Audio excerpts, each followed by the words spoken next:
नमस्कार, आप देख रहे हैं विपक्ष ऑलवेज विदम। मैं हूं परवीन शेख। शनिवार को कांग्रेस कार्य समिति की बैठक हुई, लेकिन जिस मकसद को लेकर बैठक बुलाई गई उसमें राहुल और सोनिया गांधी अपने ही एजेंडे में उलझ कर रह गए।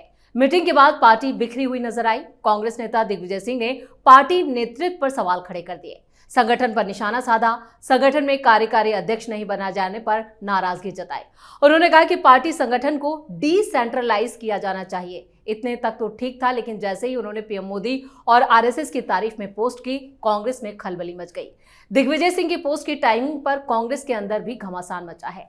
घमासान तो आम आदमी पार्टी में भी मचा है। दिल्ली विधानसभा का शीतकालीन सत्र 5 जनवरी से शुरू हो रहा है, जो 8 जनवरी तक चलेगा। इस बार के सत्र में कैग रिपोर्ट पेश की जाएगी, जिसमें मोहल्ला क्लिनिक घोटाले से लेकर शीश महल घोटाले से जुड़ी रिपोर्ट पेश होगी, जिस पर केजरीवाल की नींद अभी से उड़ चुकी है। इन मुद्दों पर चर्चा के लिए स्टूडियो मौजूद हैं कैपिटल टीवी के editor in chief doctor Manish Kumar और एग्जीक्यूटिव एडिटर राजीव कुमार। आप दोनों का बहुत बहुत स्वागत है। धन्यवाद। क्या डॉक्टर साहब, कांग्रेस सीडब्ल्यूसी की मीटिंग इस बार भी ढाक के 3 पास साबित हुई? भाई हुआ क्या वहां? मुझे तो कोई बम बम फूटने की आवाज सुनाई नहीं दी। राहुल गांधी ऐसे बम बम फोड़ते रहते हैं, जहां बम फोड़ना चाहिए, जहां बड़े बड़े डिसीजंस लेने चाहिए, वहां आपने कोई डिसीजन ही नहीं लिया। इस मीटिंग से पहले और इस मीटिंग के बाद कांग्रेस पार्टी में क्या फर्क आया है, कोई हमको बता दे जी। जब कोई फर्क नहीं आया, इसका मतलब ये जो सीडब्ल्यूसी बैठक थी वो इंपैक्टलेस थी और इसमें कुछ होना नहीं था। क्यों भाई? सबसे आजकल तो चर्चा चल रही है प्रियंका वाड्रा की कि इसको मुख्यमंत्री बनाओ, इसको अध्यक्ष बनाओ, शी कैन लीड। ये तो कांग्रेस के अंदर से आवाज उठ रही है और वो अमेरिका चली गई। तो आप तो खुद ही बता देते हो कि कितना ये अनइम्पॉर्टेंट है। और जब आप मीटिंग के बाद प्रेस कॉन्फ्रेंस करने आते हो तो राहुल गांधी पता नहीं क्या करके आए हैं विदेश से। वो मनरेगा को नरेगा कभी बोल रहे हैं, कभी मनरेगा बोल रहे हैं, फिर वही आदत। अब वो कह रहे हैं कि नरेगा से महात्मा गांधी का नाम क्यों हटाया गया। अब क्या बताया जाए? मतलब आपको सेंस तक नहीं है। तो आपने ये जो कलाकारी की कि देशव्यापी 5 तारीख से जो है, हम 5 तारीख से कुछ नहीं होगा। आपके पास ना कार्डर है, ना आपके पास मोरल है, ना आपके पास, कुछ नहीं कर सकते आप, कुछ नहीं हो सकता। इतना डिमोरलाइज फोर्स है आपका, नंबर 1। नंबर 2, जिस चीज के ऊपर डिस्कशन होना था, जिस मुद्दे को दिग्विजय सिंह ने उठाया, उसके ऊपर डिस्कशन होता, कांग्रेस पार्टी इस मीटिंग से कुछ अच्छी चीजों को लेकर के बाहर निकलती। वहां डिमांड हो रहा है कि डिसेंट्रलाइजेशन, मतलब राहुल गांधी की हेकड़ी जो है वो नहीं चलेगी। राहुल गांधी का जो पूरा जो मॉडस ऑपरेंडी है, जिस तरह से वो संगठन को हाँक रहे हैं, चला नहीं रहे, हाँक रहे हैं, वो चलेगा नहीं। और जिस तरीके से चमचों का बोलवाला पार्टी के अंदर हो गया है, वो कांग्रेस के लिए हानिकारक है।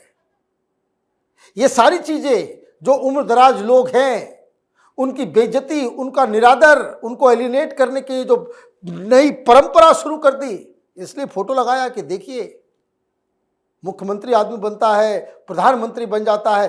कैसे बनता है? अपने वरिष्ठ नेताओं के पैर के नीचे बैठा हुआ वो प्रधानमंत्री मोदी की तस्वीर लगा दी कि कुछ सीखो, संगठन कैसे बनता है। लेकिन अब इन सब चीजों को लेकर के लिपापोती हो गई। मीटिंग में कह दिया गया कि जो बातचीत अंदर हुई उसके बाहर कोई आदमी जाकर के कुछ भी नहीं बोलेगा।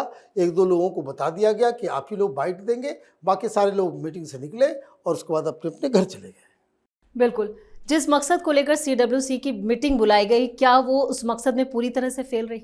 देखिए, मकसद तो एक ही था कि राहुल गांधी, सोनिया गांधी को नेशनल हेराल्ड मामले में जो आगे हाई कोर्ट के फैसले के बाद जो नोटिस आई है जी, अगर नोटिस आगे बढ़ जाती है, हाई कोर्ट में उस चार्जशीट के ऊपर संज्ञान लिया जाता है और राहुल गांधी, सोनिया गांधी दोनों कटघरे में खड़ी रहती हैं, ईडी आगे सप्लीमेंट्री चार्जशीट के लिए फिर से पूछताछ के लिए बुलाती है, हिरासत में लेती है, तो उस समय कांग्रेस को क्या करना चाहिए?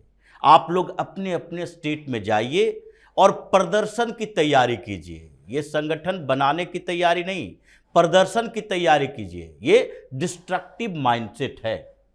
अगर आप उसी माइंडसेट के साथ चलोगे तो किसी भी मीटिंग में सकारात्मक फायदे वाले कोई काम नहीं होंगे। अगर आपके दिमाग में ही भरा हुआ है कि हम विरोध करके, प्रदर्शन करके देश में कोई बम गिर जाए तो उससे भी उनको फायदा मिलेगा, कहीं मर्डर हो जाए, कहीं हत्या हो जाए, रेप हो जाए, उसका फायदा उठाने की कोशिश करेंगे, सहयोग नहीं करेंगे।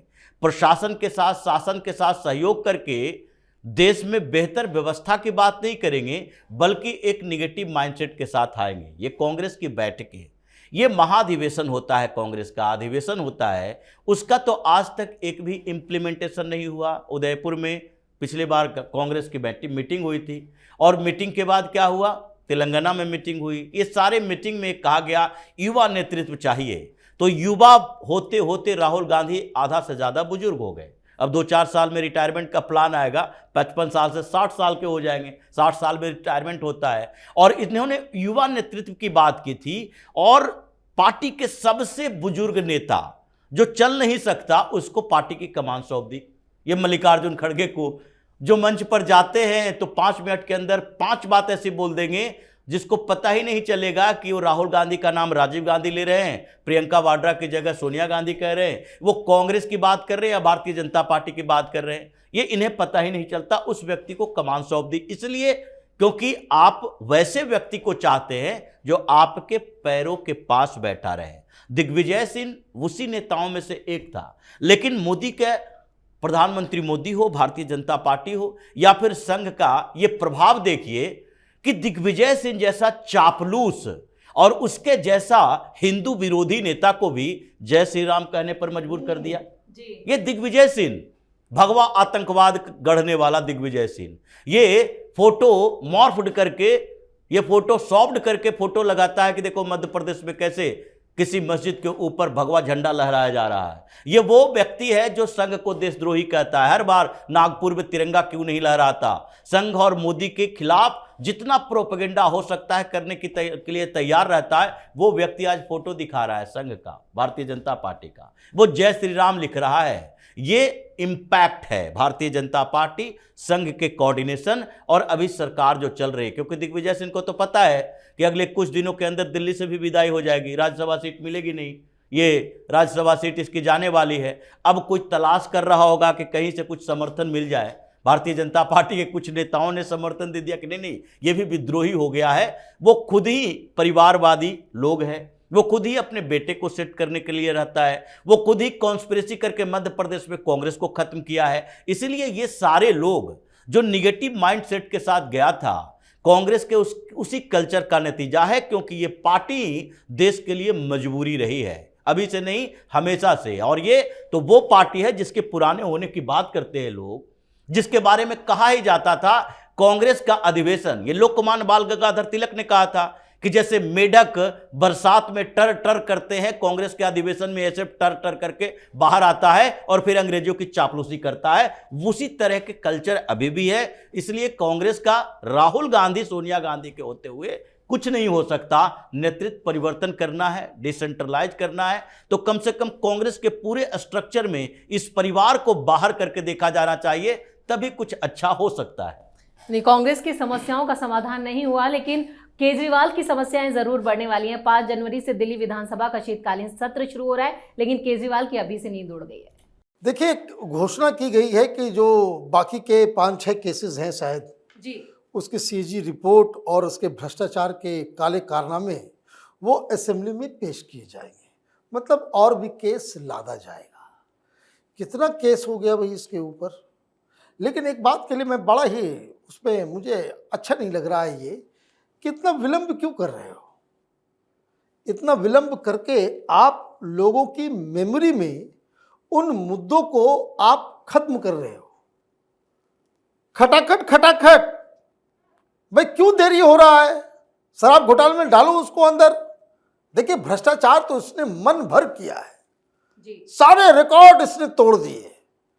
और जब आप अभी शुरू करोगे, अभी एफआईआर दर्ज होगा, तब तो पंजाब के चुनाव के पहले जो है कुछ एक्शन होता हुआ नजर आएगा। अभी आप जो है अब इसके लिए भी सोचना पड़ रहा है। देखिए वो कैसा वो बदतमीजी कर रहा था, वो क्या नाम है उसका, इंजीनियर एमएलए सौरभ भारद्वाज। बताइए कि आपने जो है क्रिश्चियन सेंटिमेंट्स को कैसे आपने हर्ट किया। भाई किसी दूसरे समुदाय के लिए करोगे? तो ये देखिए ये लोग इस बुरे मकर जाल में फंसे। It is now payback time. और मुझे नहीं लग रहा है कि जो रेखा गुप्ता जी जो है उनको थोड़ा सा और दिल जो है अपना कठोर करने की आवश्यकता है। ये मत भूलिए आप नहीं थी, आप एमसीडी में थी, लेकिन उन विधायकों से पूछिए कि जब असेंबली सेशन होता था तो रोज जो है मार पीट करके धक्का धुक्की दे करके असेंबली से बाहर निकाल देता था केजरीवाल। भाई ये करता था ना। तो वो सब चीज़ें बीजेपी वालों को चाहिए। वो सब तस्वीरें और पुराने डायलॉग जो है वो जिस तरीके से केजरीवाल जो है एक्टिंग किया करता था कैमरे के सामने और तरह तरह की बातें लीडर्स के बारे में और बीजेपी के बारे में कहा करता था, तो बैठ के दिल्ली के तमाम मंत्रियों को बैठ के दिखाना चाहिए। थोड़ा गुस्सा भी आना ज़रूरी है। आप लुंज पुंज तरीके से केजरीवाल को डील करोगे, ये फिर जो है जीवित हो जाएगा। इसलिए ऐसे जो राजनीतिक प्रतिद्वंदी जो रक्त बीज के जैसा जो है फिर से खड़ा हो जाता है, उसको खत्म करने के लिए you will have to be more aggressive. यानी बीजेपी को तगड़े एक्शन लेने चाहिए केजरीवाल के खिलाफ। लेकिन राजीव सर, इस बार दिल्ली विधानसभा क्या हंगामेदार रहने वाला है? देखिए, दिल्ली विधानसभा तो हमेशा से हंगामेदार रहा। अरविंद केजरीवाल की सरकार थी तो इसने हंगामा खड़ा किया। स्पेशल सेशन जितने इसके होते थे वो प्रधानमंत्री मोदी को गालियां देने के लिए, उस समय इसने इसी का इस्तेमाल किया। अब भारतीय जनता पार्टी की सरकार है तो अभी आम आदमी पार्टी के जो बचे खुचे विधायक हैं, ये आतिशी मार्लेना को इसलिए नेता प्रतिपक्ष बनाया अरविंद केजरीवाल ने। चलो महिला है, इसके खिलाफ ज़्यादा कड़ी कार्रवाई नहीं होगी। जिस तरीके से विजेंद्र गुप्ता को मार्शल कंधे पर उठाकर बाहर फेंकता था, वैसे आतिशी के साथ नहीं किया जाएगा। लेकिन खैर, अभी आतिशी फिर से उभर कर आएगी। अभी सड़क पर दिख नहीं रही है, पता नहीं कहां वनवास में चली गई है। पूरी पार्टी वनवास में ही है। सौरभ भारद्वाज को जिम्मेदारी दी गई दिल्ली की, तो किसी तरीके से वो वीडियो बनाते हुए दिखता है। लेकिन इस बीच जो सीएजी की रिपोर्ट पेश की जाएगी, उसके बाद एफआईआर भी दर्ज होगा और ये शीश महल कांड की चर्चा तो होगी। फिर से पर्दे दिखेंगे, फिर से ये दिखेगा कि कितने लाख रुपए का टॉयलेट सीट इसने बनवाया था। इसलिए पब्लिक के दिमाग से वो गायब नहीं होना चाहिए। अब सीएजी की रिपोर्ट ये लाई जा रही है, नए एफआईआर दर्ज होंगे, अरविंद केजरीवाल फिर से परेशान होगा और साथ ही इसकी गिरफ्तारी के लिए शराब घोटाले में भी ट्रायल की शुरुआत होने वाली है। अभी ईडी ने कहा कि लगातार हम ट्रायल की शुरुआत करने के लिए कोर्ट से अपील कर रहे हैं और कोर्ट में अरविंद केजरीवाल का पूरा गैंग लगा हुआ है। एक एक व्यक्ति 50-50 रिपोर्ट सौंपता है कि नहीं, ये सीसीटीवी का फुटेज हमारे पास नहीं है, उसकी आवाज़ नहीं है। ये जो चार्जेज ईडी ने लगाए हैं, वो चार्जेज हमें दिया ही नहीं गया कि ये चार्ज भी आपके ऊपर लगा हुआ है। जबकि ईडी ने कहा कि कई चार्जेज, कई गवाह, कई सबूत हमारे पास ऐसे हैं जिसको हम कोर्ट के सामने पेश करेंगे। ये पहले से रिवील नहीं कर सकते, हम उसका एक छोटा सा अंश देते हैं जिसको केस लड़ना है उसके वकील को। लेकिन अब अरविंद केजरीवाल का नंबर है, इसकी पार्टी पर भी आफत आने वाली है जैसे एक्टिविटी दिखाई पड़ रही है। राजीव सर, इस तमाम जानकारी के लिए और सटीक विश्लेषण के लिए आप दोनों का बहुत बहुत धन्यवाद। कांग्रेस सीडब्ल्यूसी की मीटिंग एक बार फिर ढाक के 3 पास साबित हुई। बैठक करने का मकसद बेनतीजा रहा। पार्टी के नेताओं की गुटबाजी और सीनियर नेताओं की नाराजगी ने गांधी परिवार, खासतौर से राहुल गांधी की पोल खोल के रख दी। वहीं केजरीवाल के घोटालों का पूरा काला चिट्ठा सामने आने वाला है, जिसको लेकर दिल्ली विधानसभा के शीतकालीन सत्र में हंगामे के पूरे आसार है। केग रिपोर्ट पेश होते ही केजरीवाल एंड गैंग के तिहाड़ जाने का रास्ता भी साफ हो जाएगा। इस खास शो में इतना ही। वीडियो कैसा लगा कमेंट करके अपनी राय जरूर दें। वीडियो को लाइक करें, शेयर करें और कैपिटल टीवी को सब्सक्राइब जरूर करें। धन्यवाद।